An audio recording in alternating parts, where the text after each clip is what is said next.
Voilà.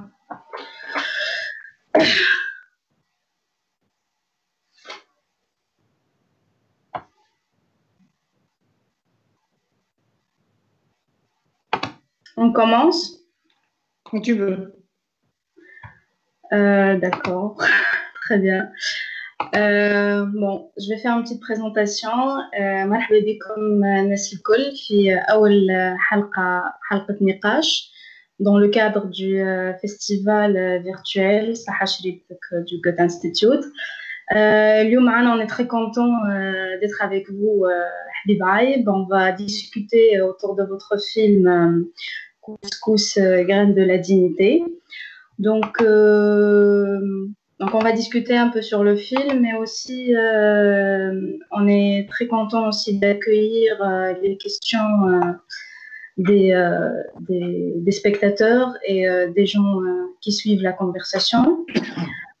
Voilà, donc je vais commencer tout d'abord par vous poser une question par rapport à la jeunesse du film, c'est-à-dire comment vous avez eu l'idée de faire un film sur la souveraineté alimentaire, en sachant très bien que tous vos films que vous avez réalisés auparavant tournent toujours autour de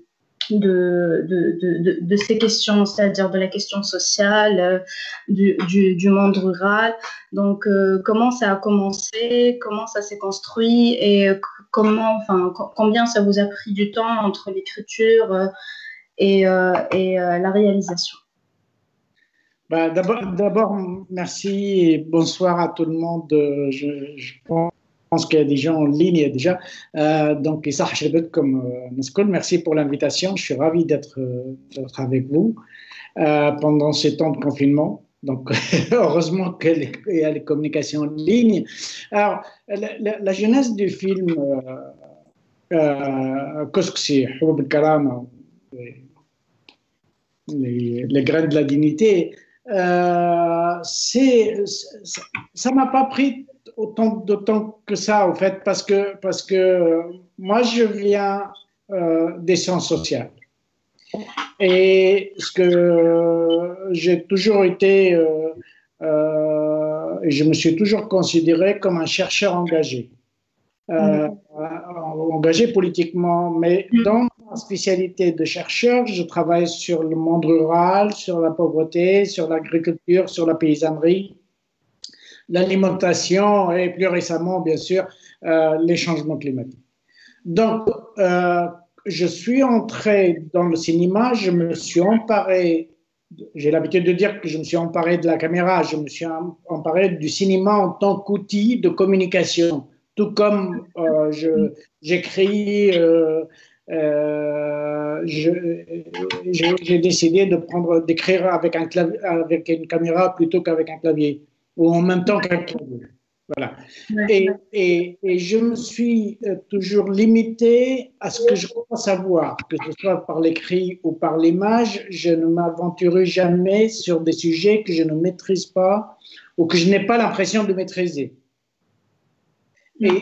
Et quand à partir de 2011, donc après la fin de la chute de la dictature et l'ouverture de cet espace de communication et de débat, avec des débats de tous les jours, des débats de société avec une personne ou parfois de grandes salles, je me suis dit quel est le sujet qui n'existe pas dans les débats actuels à partir de 2011. Parce qu'on parlait de tout, tout le monde se rappelle, tout le monde sait, il n'y a pas un sujet qui est resté tabou. Tous les sujets. Mais il y a un sujet qui n'était pas tabou, mais qui était complètement oublié. C'est la question, justement, de l'alimentation. Et donc, on sait qu'il y a une sorte d'évidence, pour ne pas dire une règle. Il y a une sorte d'évidence. Celui qui vous nourrit vous domine. Je veux dire, on ne peut pas prétendre à une forme de souveraineté à comprendre dans le sens d'indépendance, hein? Liberté, indépendance, la dignité qui vient de cette liberté et de cette indépendance. On ne peut pas envisager une forme d'indépendance quand on est obligé de tendre la main pour manger. Quand c'est quelqu'un d'autre qui décide non seulement de quand vous mangez, mais de ce que vous allez manger. Le volume, le temps et la qualité de ce qu'on mange. Et quand on connaît, enfin, moi j'ai la chance de faire des recherches là-dedans, donc je connais un peu plus les chiffres, mais tout le monde connaît la situation globale. Tout le monde sait qu'on importe plus ou moins la moitié de notre alimentation. Ouais. Ça veut dire quoi importer la moitié de notre alimentation? Ça veut dire qu'il y a des partenaires proches ou lointains, ça dépend du contexte géopolitique, qui décident dans quelles conditions on peut se nourrir et à quel prix. Parce que nous, on ne peut pas intervenir sur le prix du blé, par exemple, à l'étranger. Ce qui détermine le prix du blé, c'est des grands intermédiaires, des grands partenaires, producteurs ou commerçants ou leaders politiques qui ont la capacité d'intervenir sur le marché. Nous, on ne peut pas. Donc, on est obligé d'acheter nos céréales à des prix que nous ne maîtrisons pas. On n'a pas de capacité de négociation sur le marché des céréales. Et donc, on est dépendant dans notre propre alimentation. Une assiette de couscous, la moitié est importée. Si on ne vend pas cette moitié-là, je n'aurai que la moitié d'une assiette. Et pendant la révolution 2011, même la manifestation dans la rue, tout le monde parlait de karama. Certains l'ont appelé karama, la révolution de la dignité. Quelle dignité vous pouvez avoir si je suis le seul à vous nourrir? Vous n'avez aucune dignité, ou disons que c'est moi qui décide du niveau de votre dignité. Et la dignité des Tunisiens, il n'y a pas de dignité avec la dictature, mais la chute de la dictature, ça ne suffit pas. Il faut la chute de la dictature, et en plus, il faut cette capacité de dire, moi, ce soir, je veux manger ça, je veux l'acheter à tel prix, où je peux jouer sur les prix, je peux négocier, et je peux produire dans mon jardin, ou dans mon champ, ou dans ma ferme, tel produit que je souhaite manger. Mais qu'on ne m'impose pas ça de l'extérieur. À partir du moment où c'est imposé de l'extérieur, on est dépendant, et avec la dépendance, il n'y a pas de dignité. Et c'est ça ce que j'avais envie de dire. Alors, je ne sais pas si ça passe à travers le film ou pas. C'est ça ce que j'avais envie de montrer à travers ce film. Oui, et justement, pour revenir à la question de la révolte entre décembre et entre janvier 2011, on a l'impression, enfin moi j'ai l'impression quand j'ai revu le film, parce que je l'ai vu pour la première fois, c'était pendant les JCC, c'était pendant un contexte très particulier à l'époque, un contexte politique très particulier, c'était très émouvant. Donc là, pour revenir un peu à cette question, je sens ou j'ai l'impression que le film, il donne la parole à la classe paysanne, aux agriculteurs, qui peut-être pendant la période de la révolte, ou quelques mois, ou quelques années après la révolte, n'ont pas pu s'exprimer convenablement sur leurs propres soucis et sur leurs propres problèmes. Donc là, peut-être pour paraphraser un peu, les subalternes peuvent-elles parler. Donc là, je dis que les paysans et les paysannes et toute la classe agricole sait très bien parler et elle sait bien exprimer à travers ce film. Donc, je voudrais savoir comment ça s'est construit, votre rapport avec ces personnages-là. Parce que le film parle de ces gens-là, parle de cette classe paysanne, mais aussi eux aussi, ils ont parlé, c'est-à-dire c'est un film par eux-mêmes et sur eux-mêmes. Donc, comment ça s'est construit ce rapport entre vous en tant que réalisateur et chercheur, et entre vos personnages, les femmes, les hommes? Bon, la première chose que je voulais dire, parce que je crois que c'est important à dire, il y a plusieurs manières de faire un documentaire. On peut nouer des relations, les construire, préparer Oui, et les filmer après. oui, C'est tout à fait défendable, ça dépend du contexte, ça dépend de beaucoup de choses. Donc, il y a des choses qu'on fait comme ça. Moi, pour ce film-là, j'avais envie d'aller donner le micro à des gens qu'on n'entend jamais. oui, Et dans le on n'entend jamais, je voulais dire, le monde paysan, les gens n'entendent pas. Les gens de Tunis ou de Sfax, des grandes villes, ne connaissent pas les paysans. Ou quand tout ils les à fait. connaissent très anecdotiquement, très Oui, peu. Et souvent, on a un regard extrêmement négatif sur les paysans. Souvent, pour traiter quelqu'un de quelque chose de négatif, on le traite de fallah, paysan. oui, Et oui, paysan, ça veut dire ignorant, ça veut dire non civilisé, ça veut dire des gens qui ne savent pas parler, ça veut dire des gens, et pour beaucoup de libéraux notamment, les paysans sont une contrainte pour le développement. oui, Et moi, je voulais d'abord que les gens les entendent. Donc, c'est une question presque physique. Je veux dire, je oui, voulais que les gens les écoutent, les entendent parler, oui, pour qu'ils se oui, réalisent que c'est des gens qui savent parler. Pas oui, tous. Je ne oui, dis pas les paysans, ils ne sont pas tous des anges. Aucun d'ailleurs n'est un ange. Mais c'est des humains normaux comme tous les autres. Ils peuvent se tromper, ils peuvent dire des choses intéressantes. Donc, je voulais qu'on les entende. Je voulais qu'on les voit. Et je voulais casser une idée, euh, cette idée de, que, comment dire, casser l'image qu'on a c'est les du stéréotypes, casser le stéréotype en fait. le stéréotype du paysan ignorant. Oui, Et oui, donc, et ce que je voulais dire, c'est que moi, je ne connaissais pas ces paysans. d'accord. J'ai fait le choix de ne pas. Je connais des centaines de paysans un peu partout dans le monde, mais y compris en Tunisie. C'est mon boulot, c'est mon travail. Moi, je travaille avec ces gens-là, donc je les connais. Mais pour le film, euh, moi, je ne connais personne. Je ne connaissais personne avant d'avoir commencé le film. Donc, et le premier contact, c'était avec la caméra. Je, je n'allais même pas les voir 24 heures avant pour les préparer. Non, non, non. Aucun des paysans ne me connaissait auparavant, avant de commencer à filmer, et il n'y a jamais eu la moindre préparation de l'interview. Donc, eux, ils ne savaient pas ce que j'allais leur demander. D'accord, Ils savaient juste que je faisais un film sur l'agriculture, c'est tout. C'est tout ce qu'ils savaient.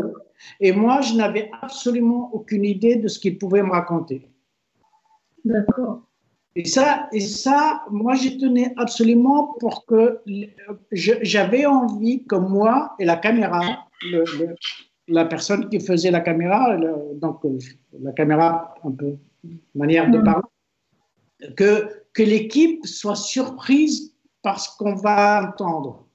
Oui, Que cette surprise ressorte dans le film. Parce que si c'était préparé, les ça va gens pas avoir le même effet. ont eu un peu ce que j'attends d'eux, au fait.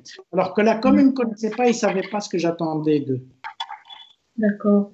Voilà. Bien sûr, un film, c'est aussi le montage. Il ne faut pas oublier le montage qui. Justement, j'allais vous poser cette question par la suite, mais juste avant la question du montage, j'ai une question en fait par rapport à vos choix, c'est-à-dire bon, le film, c'est un film qui s'inscrit dans ce qu'on appelle un peu le cinéma du réel, c'est-à-dire enfin le cinéma documentaire, social, revendicatif, très assumé politiquement et sur le plan idéologique aussi. Mais qu'en est-il de l'aspect esthétique et artistique de ce documentaire-là? C'est-à-dire, vous positionnez où dans ce film-là et quels sont vos choix ou vos orientations esthétiques dans le film? Ou est-ce bien, c'est juste des questions-réponses, des interviews? Comment est-ce que vous voyez ça dans le film? La question esthétique, essentiellement. La question esthétique et artistique. Moi c'est pas pour faire semblant. Oui. Je ne revendique jamais un statut d'artiste et même pas un statut de réalisateur. Je sais, parce que moi aussi je suis consommateur, entre guillemets, de films, donc je sais qu'un film qui est mal fait, qui n'est pas suffisamment esthétique, n'est pas regardable, même s'il défend les plus belles des causes. C'est pas possible. Il y a des moments où on dit bon, allez, ça va, on a vu, c'est bon, on peut passer à autre chose. Oui. Okay. Donc, il me fallait quand même garder les gens le temps du film. Donc avec la monteuse Najwa Hachimi, qui a fait le montage du film, et qui est une excellente monteuse. Je lui ai donné toute la liberté parce que c'est elle qui pouvait apporter le côté artistique. Oui. Qui pouvait produire. Ma condition, c'était de faire un beau film. Mais moi, je pense, je suis peut-être naïf, j'en sais rien, en tout cas, je l'assume. Je fais un film politique. Mon travail, c'est un travail d'engagement politique. Je ne fais pas des films pour faire des films. Je fais des films pour défendre des causes. Ça a toujours été mon choix et ça le restera, j'espère, jusqu'au bout. Maintenant, ma naïveté, elle est peut-être de croire que l'idée attire autant que l'image. Oui. Que l'image, pour regarder un tableau, un très beau tableau, il y a un moment où on dit, bon, ben voilà, je l'ai vu, je passe. On garde des belles couleurs, des belles images. L'idée, c'est l'idée que je veux communiquer. Pour les artistes qui savent faire des belles images, il y en a d'autres qui sont largement meilleurs que moi. Pour l'idée que je veux défendre, je la défends parce que je pense que je dois la défendre. Et parce que je pense que je peux la défendre. Je pense avoir les moyens de la défendre. Et donc, cette idée-là, je travaillais beaucoup plus sur l'idée que sur l'esthétique. Et ma découverte, ma surprise, et en regardant les interviews après le tournage, c'est que les gens, quand ils parlent d'eux-mêmes, de leurs conditions de vie, de leurs conditions sociales, de leur misère, de leur joie parfois, quand ils sourient, quand ils rient, quand ils pleurent. Moi, je ne mets pas les larmes dans le film, c'est un choix, mais j'en ai eu pendant le montage. Je les ai encore, donc je sais qui a pleuré, qui n'a pas pleuré. Et moi, je trouve ça d'une beauté absolument extraordinaire. Et je me suis dit, finalement, quand l'idée est dans le film, il n'y a pas besoin de faire beaucoup d'efforts sur l'esthétique, parce que l'esthétique est dans l'idée, dans ce qu'il exprime. Et c'est pas moi qui l'exprime, c'est les gens qui parlent. Oui, c'est en fait, c'est un choix en soi. C'est-à-dire c'est une esthétique parmi une autre, d'ailleurs. C'est-à-dire de ne pas vraiment c'est-à-dire se concentrer sur la partie esthétique. C'est-à-dire c'est le discours du film, c'est le discours politique du film. Et ce que le film veut dire, c'est ça qui prime. C'est-à-dire c'est en dessous vraiment de l'esthétique. Mais contrairement, moi, quand j'ai revu le film il y a quelques jours, j'ai senti un peu ce côté esthétique et ce côté. En fait, vous avez un rapport très organique avec vos films en tant que réalisateur, c'est-à-dire comme eux, comme les paysans, comme les agriculteurs, ils ont ce rapport organique avec la terre. Où aussi, on a l'impression que c'est un peu la même texture. Donc, c'est un peu le rapport organique entre réalisateur et film. C'est un peu comme cultiver une terre. Et ça, on le sent. C'est-à-dire ça passe quand on regarde le film. Donc, oui, voilà. Ça me fait plaisir. Ça me fait très, très plaisir. Mais là, moi, j'ai la chance d'être né en relation avec la terre. J'ai un rapport sensuel avec la terre. Ouais. Et ce rapport-là, je ne l'ai jamais trouvé ailleurs que chez des paysans et des paysannes. Oui. Il y a un rapport, quelque chose d'absolument formidable avec la terre, avec la nature. Regardez, faites parler un ingénieur, un expert d'agronomie et un agriculteur.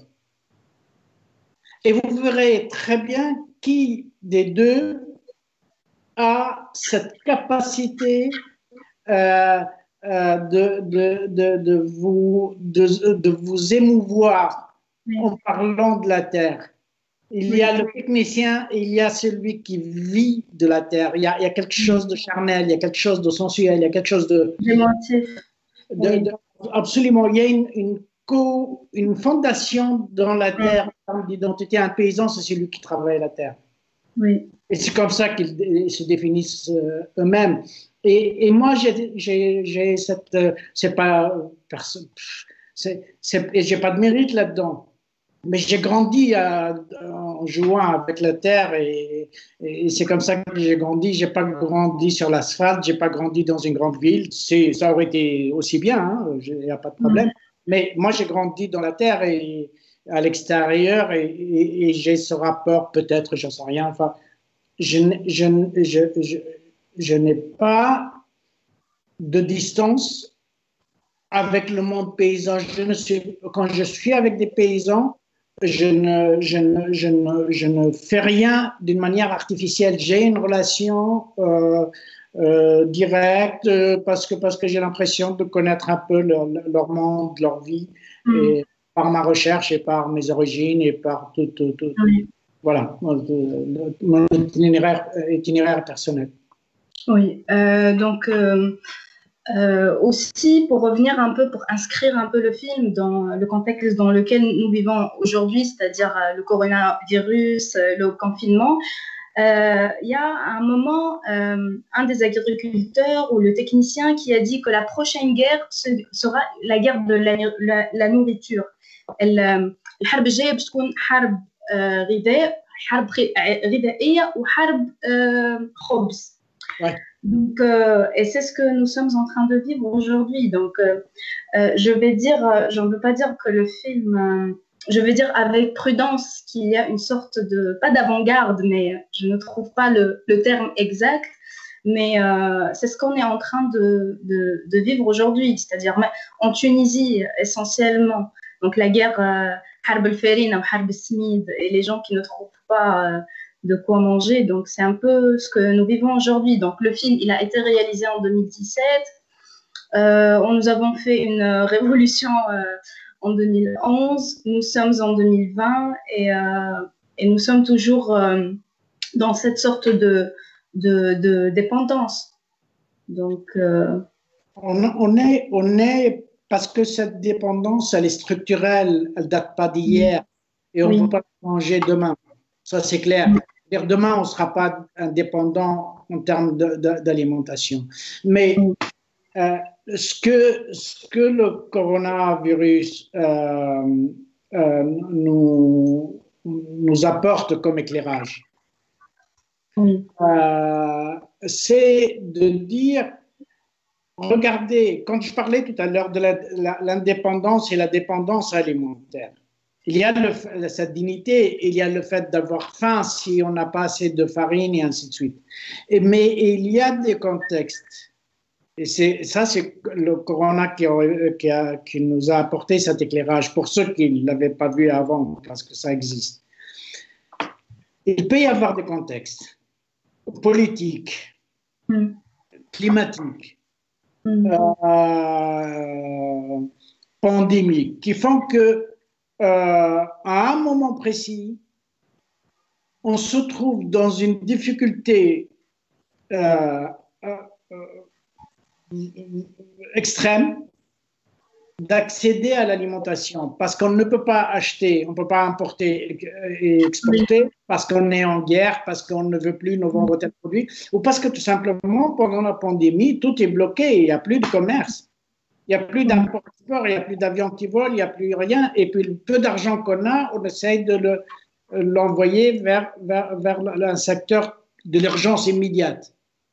La farine, tout le monde s'organisera pour trouver quelque chose à manger. Ça ne sera pas encore la famine. Mais celui qui est sur un lit de réanimation, il doit être traité tout de suite. Donc, l'argent que dont l'État dispose est envoyé là-dedans.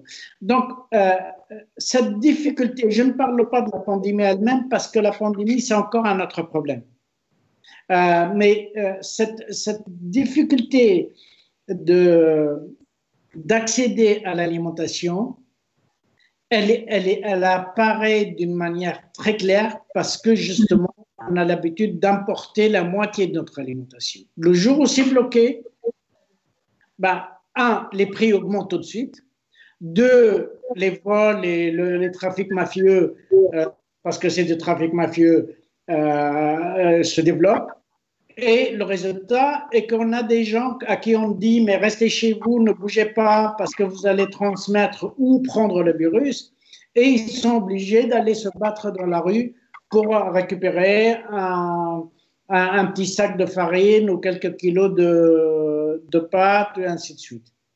Et ce n'est pas que la psychose, parce qu'il y a la psychose. En France, les supermarchés, au début, ils étaient vides de farine. Et jusqu'à maintenant, on a du mal encore à trouver de la farine. Mais ce n'est pas l'indépendance, c'est pas la dépendance. C'est autre chose, c'est la psychose. Et la psychose, c'est légitime. Quand on a peur, on développe des pratiques un peu bizarres. Mais ça ne dure pas longtemps. Là, en Tunisie, si dans 2 mois, 3 mois, on est encore confiné, on n'aura plus de quoi manger. Oui. Et ça, il faut que les gens en prennent conscience. Parce qu'une semaine, 2 semaines, 3 semaines, on pourra résister. Un mois, il y aura un bateau américain qui va venir nous livrer un bateau de farine. Mais si ça dure encore 3 mois, 4 mois, on fait comment pour manger? Et même si on peut l'acheter, on l'achètera très, très cher. Alors que ces céréales, cette farine, on pourrait la produire en Tunisie. C'est faux. Ceux qui disent qu'on ne peut pas produire suffisamment de quoi nourrir la population racontent des mensonges absolus. Je dis des mensonges, ce n'est pas des erreurs, parce qu'ils savent que ce n'est pas vrai. C'est un mensonge intentionnel. C'est pour défendre autre chose. Et ce coronavirus, j'espère que les gens vont en profiter pour prendre conscience que aujourd'hui, on vit une expérience malheureuse qui nous est tombée sur la tête. Mais le coronavirus 19, l'année prochaine, s'appellera le coronavirus 20, le Covid-20. Et il y en aura d'autres parce que ça ne va pas s'arrêter. Et ça, on tombe dans l'autre aspect de la question parce qu'on a tout fait pour donner naissance à ces virus. Ces virus, on les a fabriqués, non pas dans des labos, c'est de la blague, ça. Du moins, rien, je ne suis pas suffisamment spécialiste de ça. Ouais. Mais la nature se venge comme elle peut. Et on a tout fait pour détruire, dans la volonté de détruire la nature, et la nature se venge. Une fois, c'est une tempête, d'autres fois, c'est une sécheresse, et une troisième fois, c'est un virus. Et là, on est en train de payer le virus. Oui. La question aussi de la souveraineté et de la dépendance alimentaire, c'est aussi une question politique dans le sens où c'est aussi la volonté de l'État tunisien et de ce que l'État tunisien décide de ça. Et je ne sais pas, dans le film, j'ai remarqué l'absence d'intervenants qui appartiennent à des structures étatiques qui représentent l'État. C'est un parti pris, c'est-à-dire c'est une prise de position de votre part de ne pas faire intervenir ou de ne pas inviter des acteurs du ministère de l'Agriculture, par exemple, où je me pose, c'est-à-dire je vous pose une question dessus. Mais parce que il y a les paysannes, les paysans et tout le tissu de l'agriculture. Il y a aussi les ingénieurs et les experts et il n'y a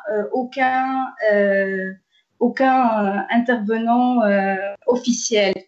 D'accord? Donc, j'avais l'impression que c'était vraiment une prise de position de votre part, politique. Bien sûr, elle est complètement politique. Est-ce qu'on peut passer 1 heure en Tunisie sans entendre un politique parler?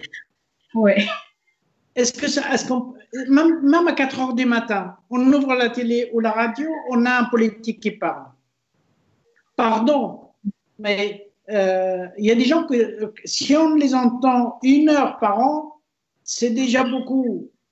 Et moi, je voudrais leur offrir 7 heures. Je n'ai pas 5 heures de film pour donner de l'espace à tout le monde. Donc, je fais un choix. Et ça, c'est la première chose. Donc moi, vraiment, je veux dire, j'ai aucun problème avec ça. C'est un choix. C'est pas des contraintes de temps ni de montage. C'est un choix absolu. Je n'ai pas fait d'interview avec des politiques dès le début. J'en ai pas. Ça, c'est une première chose parce qu'ils ont largement l'espace pour s'exprimer sur ces questions comme sur d'autres, à leur manière. Moi, je ne leur fais pas confiance. Donc, je ne vois pas pourquoi, pardon pour le public, pourquoi j'irais m'emmerder à interroger des gens en qui je n'ai pas confiance. Oui. Ça, c'est le premier point. Le deuxième élément, là aussi, pardon, je ne suis pas un réalisateur neutre. Je ne suis pas un artiste. Je ne peins pas des tableaux. Je fais des films. Je mène des batailles. Ça fait peut-être rire quelques-uns. C'est pas grave. Mais moi, je crois en certaines causes. À ma manière, je me trompe peut-être, mais c'est pas grave. Pour le moment, je crois que c'est des bonnes causes. Et je me bats pour ces causes-là. Et j'utilise les moyens que j'ai. J'ai une caméra. Et je donne la parole à ceux qui expriment des choses que le spectateur n'a pas l'habitude d'écouter. Oui. Si je fais parce que moi je suis directement concerné, et si la Tunisie est en guerre contre un autre pays, et que je décide de faire un film là-dessus, je n'irai pas interviewer l'ennemi de l'autre côté de la frontière. Oui. Si une femme se fait violer devant moi et que je dois témoigner, je n'irai pas demander l'avis du violeur. Oui. Et je pense que ceux qui mettent la Tunisie dans des conditions aussi désastreuses, ce sont des gens qui ne doivent pas parler devant la caméra, ils doivent parler devant un juge. Et moi, je ne suis pas un juge. Oui. Moi, je suis un accusateur. Et j'assume la fonction. Je pense qu'un cinéaste engagé, je pense que le documentaire engagé, c'est un documentaire accusateur. Oui, revendicatif. Enfin, revendicatif et très politique. C'est pas moi qui revendique, parce que moi, je vis dans des situations absolument extraordinaires. Ça fait rêver tous les paysans de la terre. Peut-être, du moins, je ne vais pas mentir ni aux spectateurs, ni aux paysans, ni à personne. Moi, je suis dans une situation sociale absolument fabuleuse. Je peux rien demander de plus que ça. Donc, je n'ai rien à revendiquer pour moi. Et moi, j'ai la chance de voyager, de vivre à l'étranger, d'être un universitaire, de manger le pain que je veux et j'ai les moyens de l'acheter en plus. Oui. Donc, je suis revendicatif pour une cause. Et ces causes-là, elle a des gens qui ces causes-là, elles ont des gens qui les défendent. Et ces gens-là, ce sont les paysans, ce sont les premiers concernés. Parce que c'est eux, paradoxalement, un paysan, quand il se lève le matin, il ne sait pas s'il va manger le soir. Moi, je ne travaille pas la terre. Et quand je me lève le matin, je sais que je vais manger la terre. Et ça fait une énorme différence. Et donc, moi, pardon, mais je ne veux pas. Je prends la partie et je l'assume. Mon micro ne sera pas donné à des politiques. Oui, très bien. Aussi, pour revenir un peu à vos choix avec les personnages, On voit aussi qu'il y a, pour revenir à la question des stéréotypes du faleh et du faleha, on voit aussi qu'il y a des hommes, des paysans, mais aussi il y a des femmes. C'est-à-dire la femme, elle a été très présente dans le film. Elle fait la terre, elle cuisine, elle prépare le pain et elle chante en plus. Donc, comment ça s'est fait? C'est-à-dire, parce que d'habitude, même si, des fois, lorsqu'on regarde, même si on regarde des documentaires engagés, euh, la femme ou bien la paysanne, elle est souvent dans le coin. Mais là, dans le film, elle est bien présente. Est-ce que ceci euh, peut euh, c'est-à-dire casser cette théorie ou casser ce stéréotype que la société agricole est une société, enfin, c'est-à-dire est-ce que ça affirme euh, euh, l'égalité dans la société agricole, dans l'espace agricole? Est-ce que vous avez vécu avec eux, vous avez discuté, vous avez parlé avec eux? Non, c'est pas l'intention, du moins. Moi, je suis Oui, ravi et j'ai fait le choix aussi. Je pense que c'est encore assez injuste envers les films, envers les femmes, parce que il y a beaucoup plus d'hommes qui parlent oui, que de femmes. oui, Mais voilà, c'est les oui. conditions de tournage aussi. Et D'accord. comme je ne connais pas les gens, je ne pouvais pas, Hmm, d'accord. j'ai pas pu en voir. Hmm, Le hasard fait qu'on rencontre plus facilement les hommes dans la campagne que les femmes. Voilà. Mais j'ai fait ce que j'ai pu et je suis ravi qu'il y ait des femmes et qu'elles soient aussi visibles dans le film et hmm, audibles. Ça, c'est oui, important. Ça, c'est le premier point. Mais moi, encore une fois, je n'avais pas d'intention ni d'idéaliser, ni de dire, regardez, hmm, non, hmm, la société hmm, paysanne n'est pas forcément une société juste. oui, Et la femme paysanne n'est pas forcément dans la meilleure situation dont on peut rêver pour une femme ou pour les femmes. Mais il y a quelque chose que les gens de la ville ne savent pas. oui, Sans les femmes paysannes, il n'y aurait pas d'agriculture. L'agriculture peut se passer des hommes, pas des femmes. Et ça, très peu de gens le savent. Prenez une semence ancienne, des semences de blé ou de tomates ou n'importe. Prenez des semences anciennes, anonymes, pas de nom dessus, rien, dans une enveloppe, il n'y a que vous qui savez comment ça s'appelle, d'où ça vient et ainsi de suite. Montrez-la à un paysan homme, il y a une chance sur deux qu'il se trompe. Il vous dit c'est telle variété, alors que en fait c'est une autre. Une femme ne va jamais, une femme paysanne. oui, comment vous l'expliquez? C'est une accumulation de savoir. Ça, c'est cette accumulation de savoir que ni les hommes ne peuvent avoir parce qu'ils ne sont, c'est pas eux qui s'occupent des semences. C'est les Oui, femmes qui reproduisent les semences. oui, Et donc, elles ont l'observation, elles ont l'observation et elles accumulent des connaissances qui font qu'elles prennent deux graines de blé et elles peuvent dire ça, c'est une variété et ça, c'est une autre variété. Ce n'est pas la même variété. Okay? hmm, Donc, parce qu'elles ont cette capacité absolument extraordinaire. Et parce que le rapport du paysan à la terre passe par la femme. hmm, D'accord? Tout ce qui relève de la consommation du ménage, tout ce qui relève de la vie quotidienne dans l'agriculture, les cultures de et ainsi de suite. Toutes ces productions de consommation immédiate. Les variétés sont choisies par les femmes. Les semences sont sélectionnées par les femmes.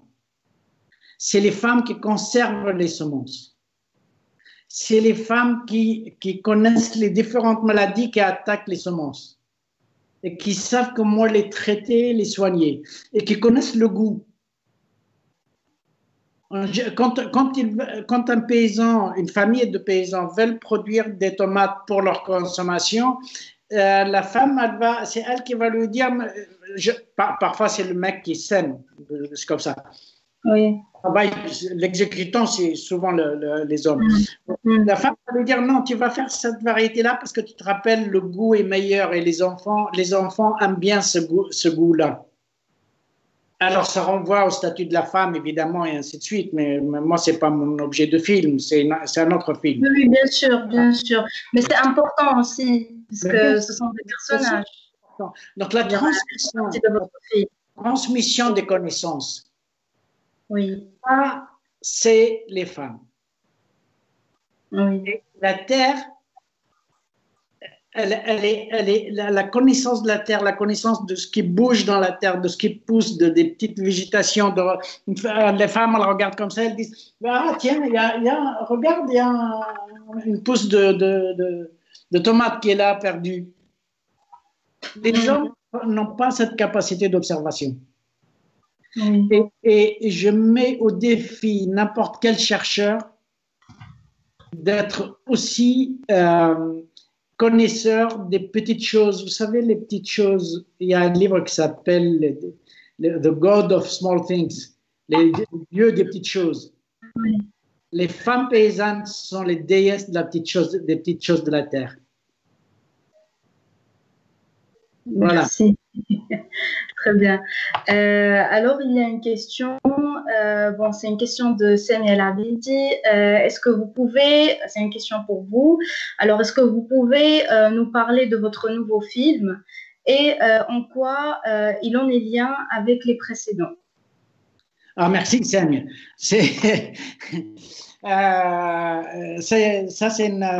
Mon nouveau film, c'est un film sur l'eau. Et c'est encore une autre séquence. Tout ça, c'est lié. Je veux dire, oui.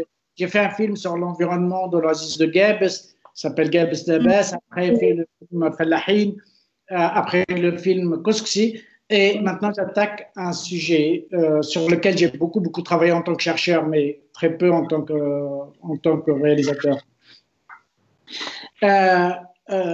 Il y a un discours dominant en Tunisie qui marche sur deux pieds, basé sur deux éléments.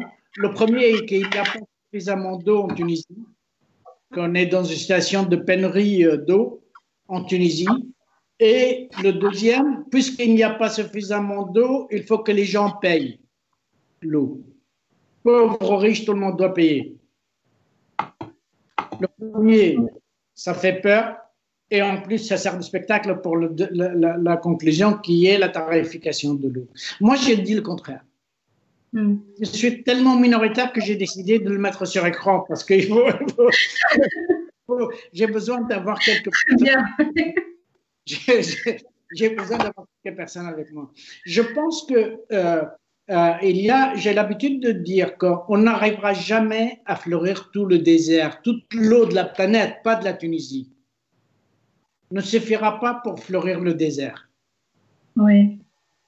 Et donc, quand on dit qu'il n'y a pas suffisamment d'eau, ma question c'est pourquoi faire? Oui, il n'y a pas suffisamment d'eau. Si on veut continuer à exporter des tomates en hiver, si on veut exporter les pastèques et les melons au mois d'avril, si on veut exporter des agrumes à longueur de journée, si on exporte des dattes partout, si l'eau est utilisée pour produire des choses qui ne nourrissent pas la population, le monde est grand. La demande peut être très grande et là, toute l'eau de la terre ne suffira pas à produire suffisamment de choses à exporter. OK? Mais si on revient à quelque chose, et j'espère que le Covid-19 va aider à ça, va changer quelques mentalités. Si on revient à quelque chose d'un peu plus rationnel, beaucoup plus logique avec nos conditions climatiques, naturelles et ainsi de suite. Et qu'on dise quelque chose, que la terre et l'eau doivent servir à nourrir et non pas à accumuler des bénéfices. Et qu'on sanctuarise la terre et l'eau pour que pour que ce soit mobilisé exclusivement pour sécuriser l'alimentation de la population. OK? Dans ce cas-là, il y a suffisamment d'eau pour tout le monde, pour suffisamment de céréales, pour suffisamment de viande, pour suffisamment de lait. Mais suffisamment de viande, ce n'est pas manger 10 kilos de viande par jour. Suffisamment de lait, c'est pas boire du lait comme on boit de l'eau d'un robinet. Non, ça c'est le premier aspect. Donc moi je défends une lecture des conditions naturelles climatiques, et donc la question de l'eau et de la terre sont dedans, en disant non, il n'y a pas de pénurie d'eau. Mais encore une fois, si vous voulez fleurir le désert, on n'est même pas dans une situation de pénurie, on est dans une situation de manque absolu d'eau. Il n'y en aura jamais assez. OK, ça c'est le premier point. Le deuxième point, qui peut vivre sans eau? Qu'est-ce qui peut vivre sans eau? Même pas qui, parce que on dirait que ça ne concerne que les humains. Rien ne peut vivre sans eau. Donc c'est une condition de vie biologique. Et puis, il y a une autre question importante. Ce n'est pas que la question de la vie biologique, parce que celle-là, bon, bah, voilà, avec un litre d'eau, je peux ne pas mourir de faim. Mais qui peut vivre sale? Qui peut vivre sans hygiène? Là, aujourd'hui, regardez le virus, on dit à tout le monde, lavez-vous les mains. À chaque fois que vous touchez quelque chose, vous grattez la tête, il faut se laver les mains. Combien de litres d'eau pour se laver les mains? Ils ne lavent pas les mains. C'est exagéré exprès pour que les gens fassent attention et ils ont raison d'exagérer pour ça. Parce qu'il faut quand même un minimum d'hygiène pour éviter que la pandémie ne s'installe éternellement. Mais le problème, c'est qu'à partir du moment où on met un prix, même s'il est symbolique, je réduis cette capacité d'autoprotection. Et donc, la tarification de l'eau, c'est un déni du droit, parce que avoir de l'eau, c'est un droit fondamental, parce que biologiquement, vous ne pouvez pas vivre sans, sociologiquement, socialement, vous ne pouvez pas vivre sans eau, parce que si vous n'étiez pas suffisamment propre, vous ne serez pas à l'écran maintenant. Oui. C'est mon cas aussi. Si je ne me sentais pas suffisamment propre, j'aurais fermé la caméra au moins. Ouais. La radio, c'est facile. La caméra, c'est très traître. On peut voir beaucoup de choses dans un écran. Donc, et ça constitue un droit fondamental, un droit humain fondamental. Et le fait de mettre un tarif là-dessus, c'est une limitation de ce droit. C'est exactement comme dire, pour aller marcher dehors, sur un chemin de campagne, vous devez payer. C'est comme si on devait dire, pour respirer, il faut payer. C'est comme si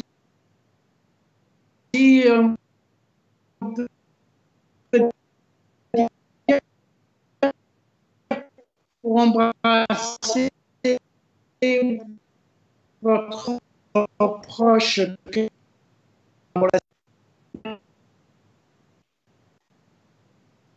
ça n'a pas c'est une négation absolue du droit.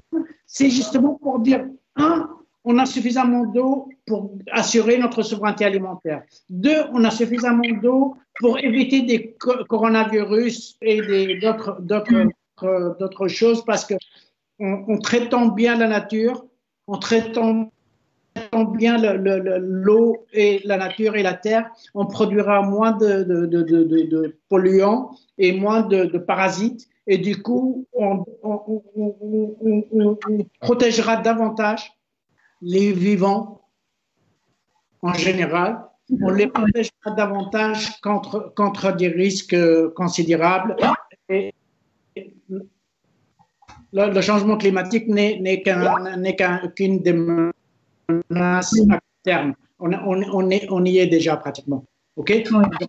Alors, juste un dernier point pour dire que le film une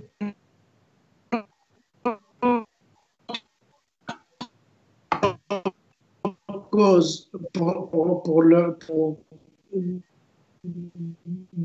exiger, pour revendiquer, pour défendre le droit fondamental à vivre dans la dignité, dans la souveraineté et contre les risques qui viennent de notre agression contre la nature. Oui, merci beaucoup. Alors voilà. encore... Je crois qu'il y a un problème de communication. Oui, un petit problème de connexion peut-être là. Est-ce que vous m'entendez? Oui, j'entends, oui. Très bien.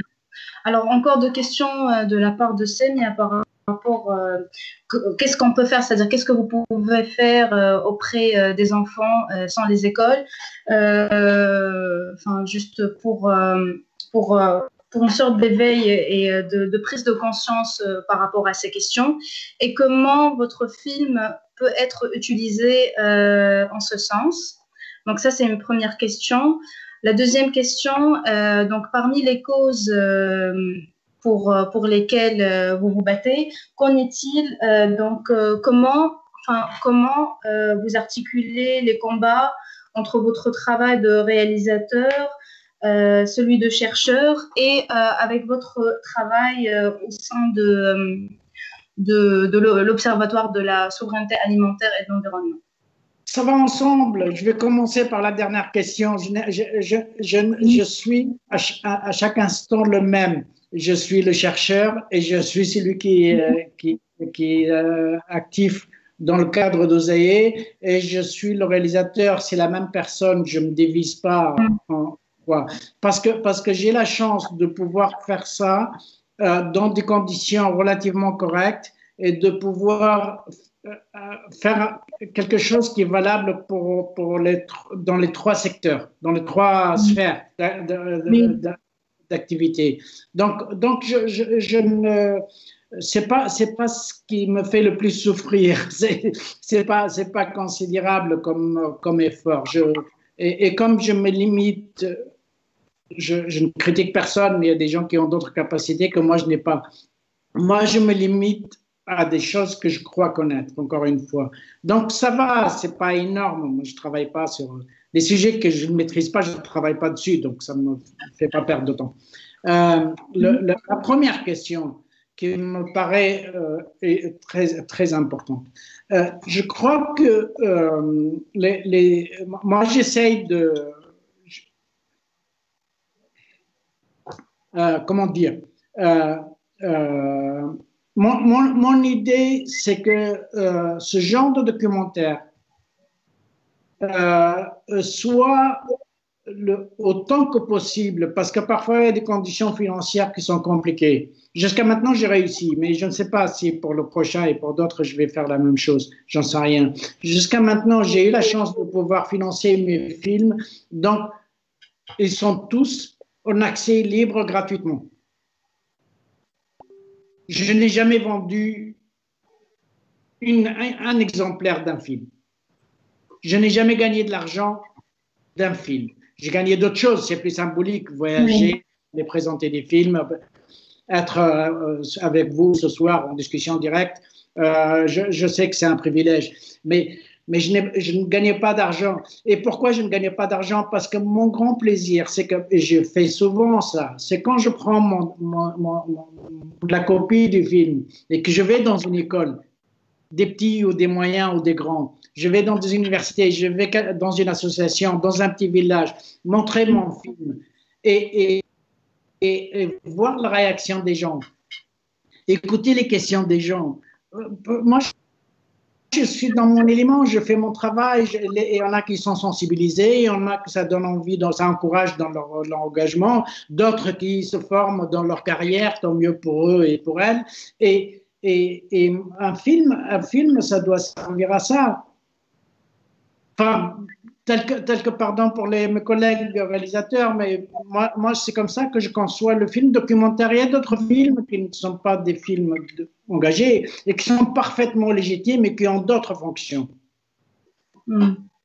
Ce genre de film fait dans l'intention d'un engagement politique. Absolument. Ces films-là doivent être accessibles à n'importe qui et surtout à ceux qui n'ont pas les moyens de fréquenter les salles de cinéma, d'acheter des DVD, d'avoir Internet et de se connecter tous les soirs sur Netflix pour regarder des films. Moi, je veux aller là où il n'y a pas de DVD, là où il n'y a pas d'Internet et montrer le film et dire voilà, c'est ce qui se passe. Voilà comment moi j'ai vu les choses. Je me trompe peut-être, mais je vous ramène comment moi j'ai vu les choses. Très bien. Et donc, qu'en est-il par rapport à l'accord de libre-échange complet et approfondi? C'est la question de Semia aussi. C'est le rapport de libre-échange entre un prisonnier et une prisonnière et son gardien. Voilà. Je ne sais pas ce que ça veut dire d'autre. Je veux dire, quel libre-échange entre un dominant et un dominé, entre un violeur et une violée, entre un voleur et un volé, entre un agresseur et ou une agressée. Quel libre-échange? Ouais. Il y a un échange. De toute façon, des coups de poing, c'est une forme d'échange. Mais est-ce que c'est libre? Non. Quand on est victime, on n'est pas dans une situation de libre-échange et il faut arrêter ce genre de vocabulaire. Maintenant, il y a des évidences, il y a des réalités politiques et géopolitiques. Oui. Nous sommes un pays colonisé. Oui. Arrêtons de dire le contraire. On a un président, on a un drapeau, on a une armée, ainsi de suite. Mais quand un ordre sort de Washington, de Paris ou d'ailleurs, tout le monde baisse la tête et dit oui, d'accord. Oui. Et toute la négociation et les accords de libre-échange et ainsi de suite, c'est de dire dans quel sens je dois baisser la tête, comme ça ou carrément comme ça. C'est juste ça. C'est la position de la tête, c'est pas baisser la tête. On obéit à ça. Et après, est-ce que je dois acheter les pâtes à l'Italie ou en Angleterre? Peut-être que je peux négocier quand même les pâtes italiennes sont meilleures que celles des Anglais. Mais il y a d'autres produits qui sont meilleurs chez les Anglais. Peut-être que je peux choisir. Mais l'obligation d'importer, ça, je n'ai pas le choix. Je ne peux pas demain, la Tunisie ne peut pas demain décider de produire à 100% sa production céréalière. Parce qu'il y a des obligations d'import. Et demain, la Tunisie ne peut pas dire, moi, je ne vends plus d'agrumes. Parce que la Tunisie a signé des accords de l'Organisation mondiale du commerce qui obligent l'ouverture des frontières. Donc, libre-échange, il faut se rendre compte que c'est difficile de l'échanger, que pour le moment, probablement que là, tout de suite, moi, je ne peux rien changer. Si j'étais en responsabilité, je n'arrêterais pas tout de suite parce qu'il y a un risque que les gens meurent de faim. Ouais. Bon. Mais donc, il faut que je mette en place un projet pour que dans 10 ans, je puisse dire vraiment, voilà mon libre-échange à moi. Voilà ce que je propose dans 10 ans. Mais maintenant, peut-être autre chose. Mais donc, si j'étais en responsabilité, ça serait très compliqué pour moi aussi. Oui. La question, c'est le projet. Quand vous êtes dominé, vous acceptez la marge de liberté que votre dominateur vous offre. Vous n'avez pas le choix parce que l'autre choix, c'est la mort. Et donc, il faut se révolter sans se suicider. Il faut trouver la manière de sortir de ce piège. Ça prend un peu de temps. On peut le faire. Il ne faut pas accepter de se soumettre, mais il faut changer le vocabulaire. Moi, je ne parle pas de libre-échange. Très bien. Merci beaucoup. Alors là, on a encore 2 questions de la part de Zina Barrani. Alors, la première question, c'est par rapport aux mentalités. Avez-vous remarqué une sorte de changement de mentalité ou une sorte de conscience de la part du public de tes films vis-à-vis aux thématiques que vous exposez? Ça, c'est la première question. La deuxième question, si on vous demande de choisir un documentaire parmi les documentaires que vous avez produits, lequel vous choisissez ou, bon, laisse-moi dire lequel qui vous touche ou vous parle le plus. Voilà. Euh,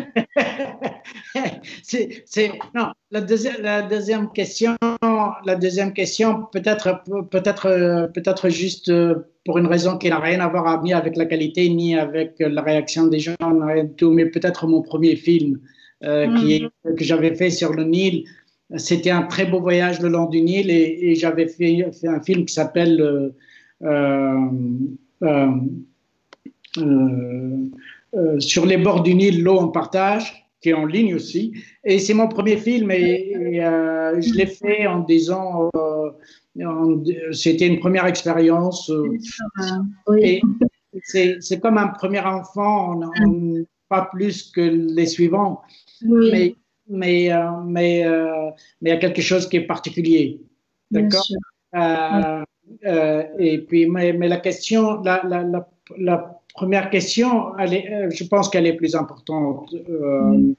Euh, euh, est-ce qu'il y a des évolutions, des changements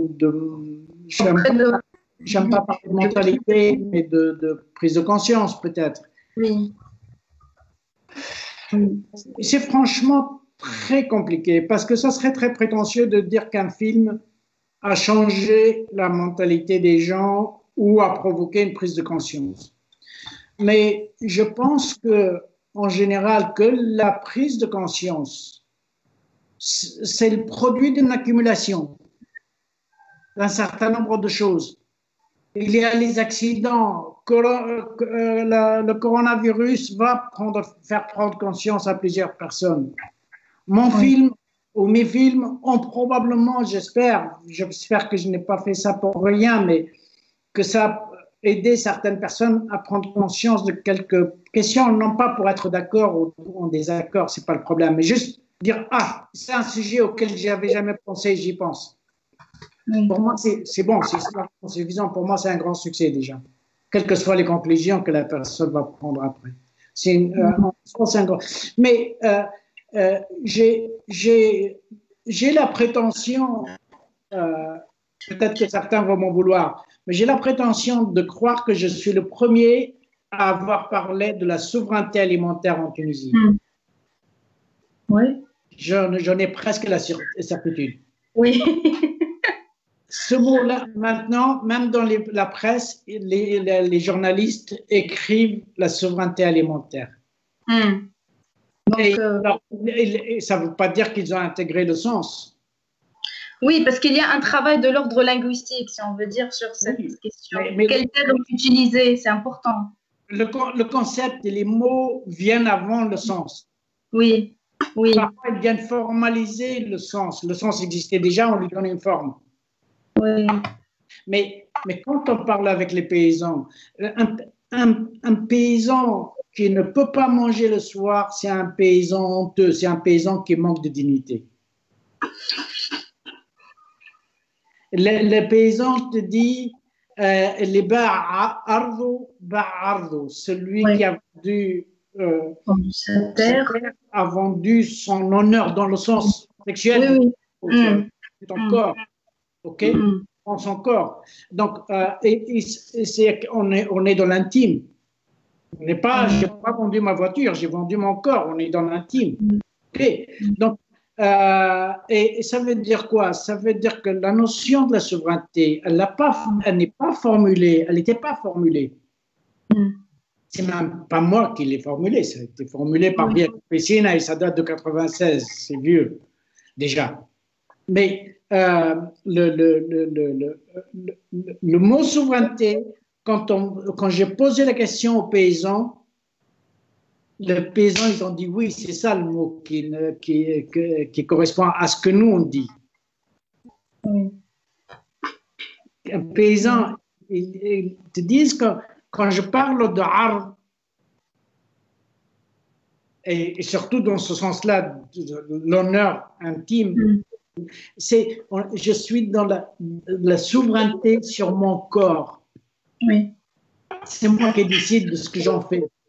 Et c'est la souveraineté dans tous les niveaux de ta vie, de la vie intime jusqu'à la vie publique et professionnelle. Quand tu as cette souveraineté, tu as ta dignité, autrement ce n'est pas possible. Et quand les paysans n'ont pas été étonnés par le concept de souveraineté, et les paysans que je connais maintenant, ils parlent tous de SIED, souveraineté. Oui.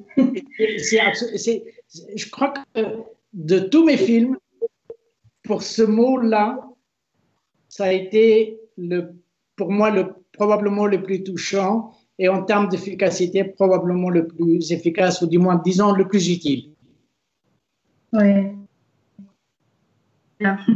Merci beaucoup. Il nous reste encore une question et on ferme le débat. Enfin, on vous laisse la parole de dire votre dernier mot peut-être. Alors, une question de la part de Mariam Handous. Alors, en tant que citadin, comment peut-on contribuer à la sauvegarde du patrimoine agricole? Je ne suis pas sûr de bien comprendre la question, mais je vais répondre telle que moi je l'ai comprise. Je ne parle pas de patrimoine parce que moi je ne parle pas de choses en termes de patrimoine, je parle de quelque chose en termes de la condition de la vie. Et je n'ai aucune leçon à donner à personne. Chacun fait comme il peut et comme elle peut et en fonction de sa conscience. Il y a beaucoup de choses qui arrivent là-dedans.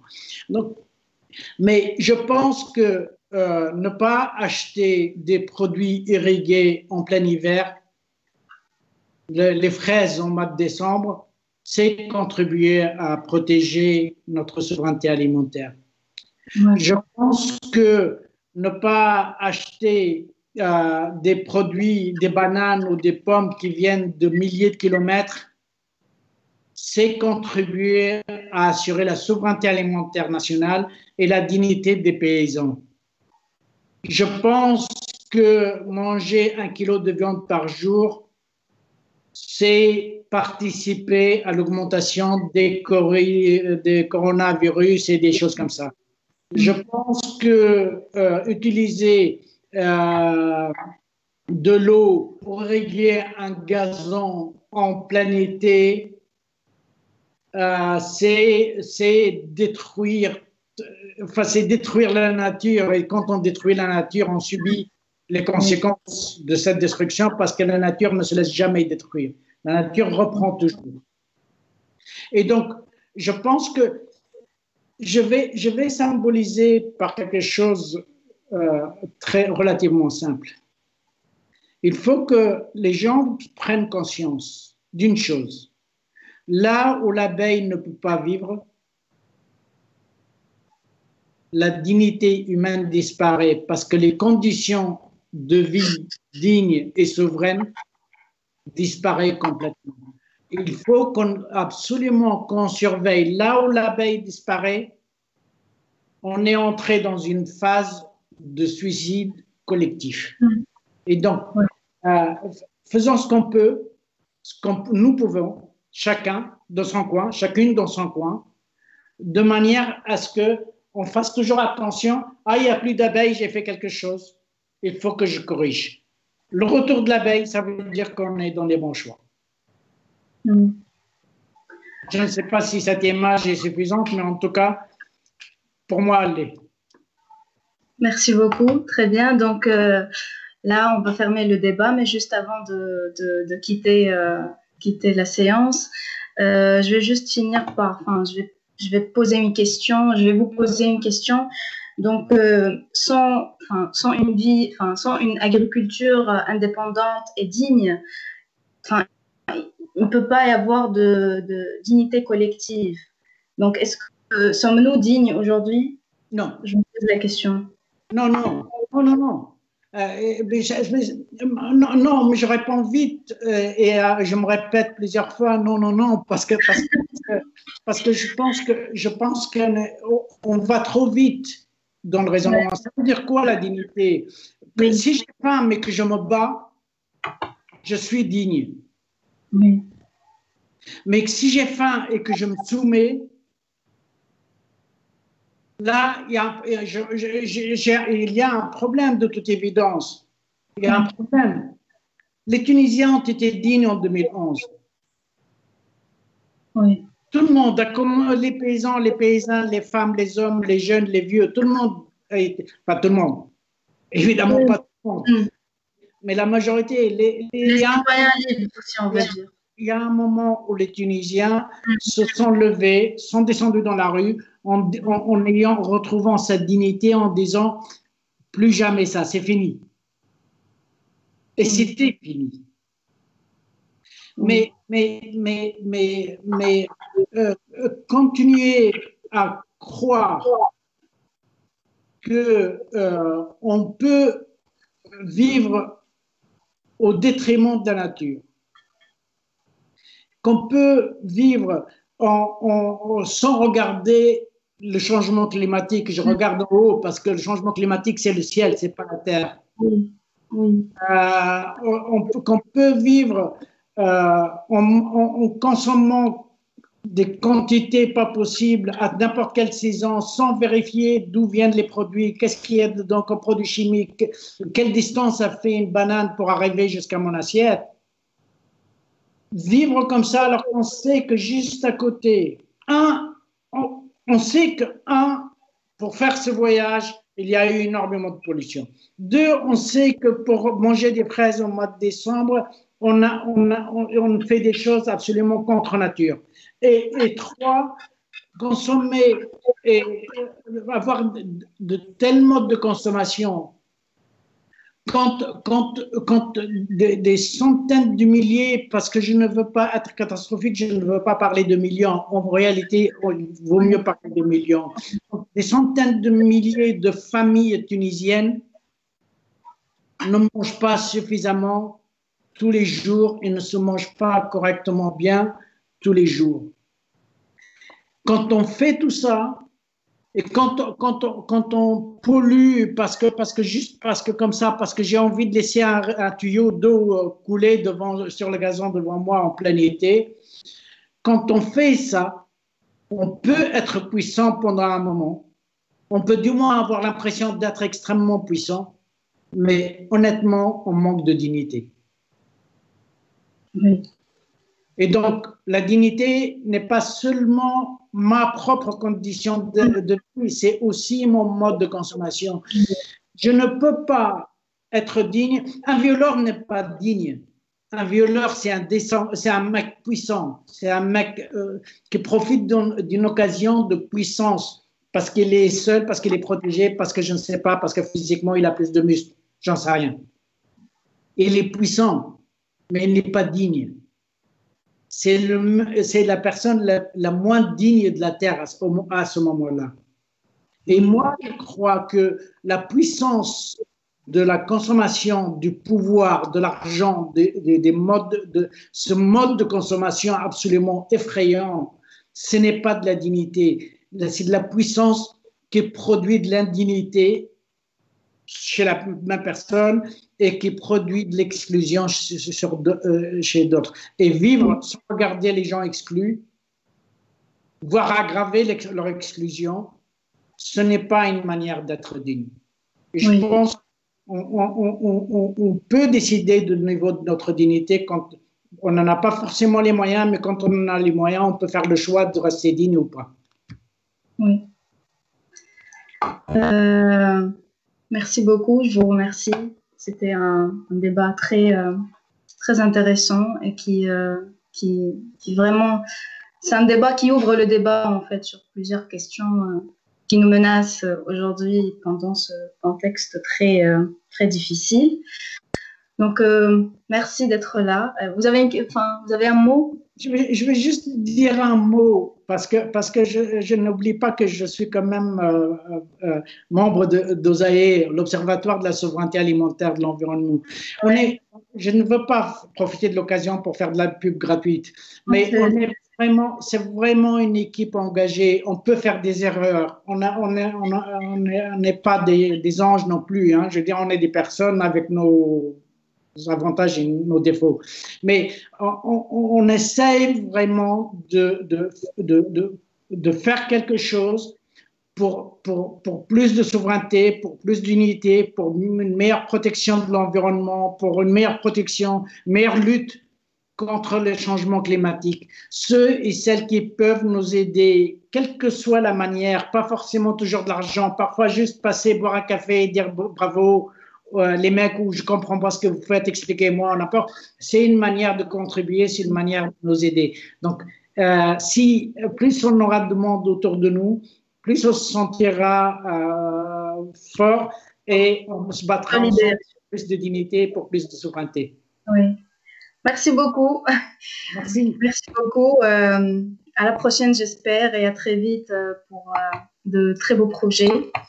Donc voilà. Merci. Au revoir. Et, merci. Bon, je ne sais pas combien il y en a, mais ce n'est pas grave. Merci à ceux qui écoutent. Oui, il y a beaucoup on a beaucoup de spectateurs et il y a beaucoup de questions aussi qui ont été posées, très intéressantes. Je suis ravi. Oui. Merci. Oui. Merci. Au revoir.